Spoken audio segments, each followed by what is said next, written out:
Chapter 7. The Letters.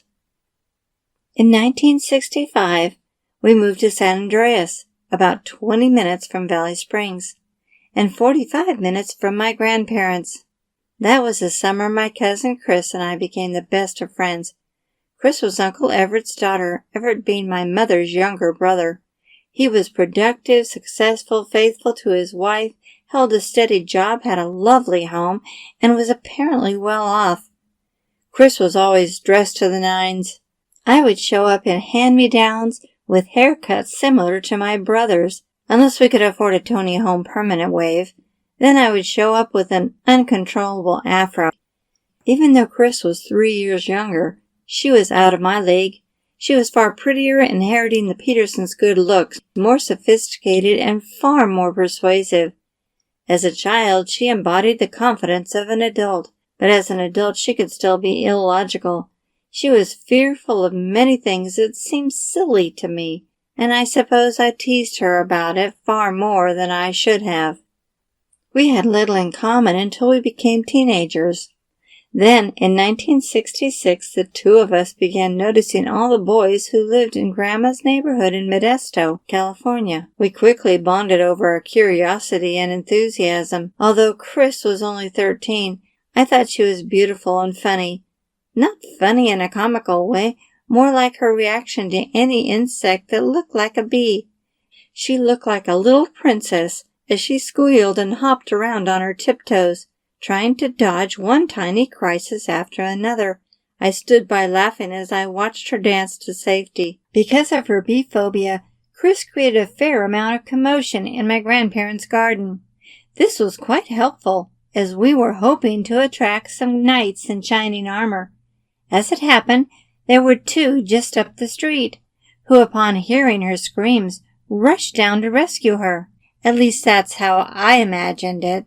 We met the neighbors, two handsome boys we were eager to impress. So Chris and I had this perfect arrangement.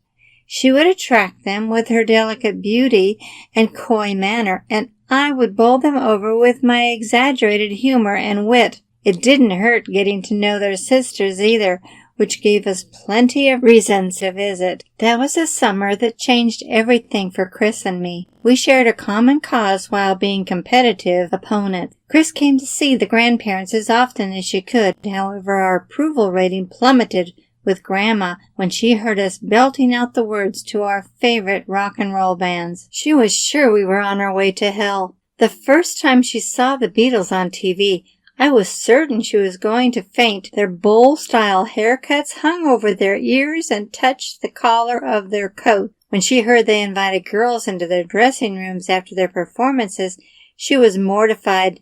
Sodom and Gomorrah had arrived. We were living in the end times for sure. Eventually, Chris and I began writing 2 to 3 letters a week to each other.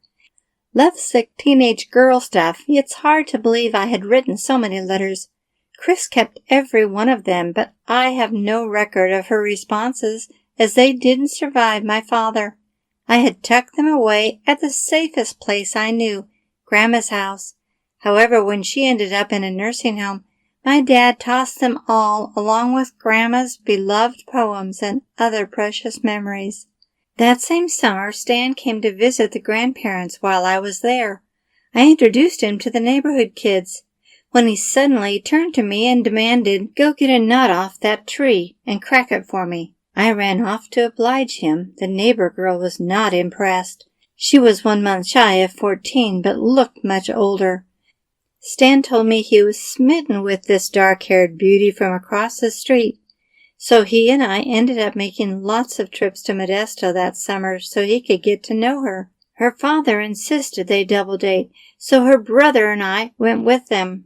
I believe she was the first girl Stan ever kissed, and her brother was my first boyfriend. We didn't last, but they did, and were married several years later. We loved her.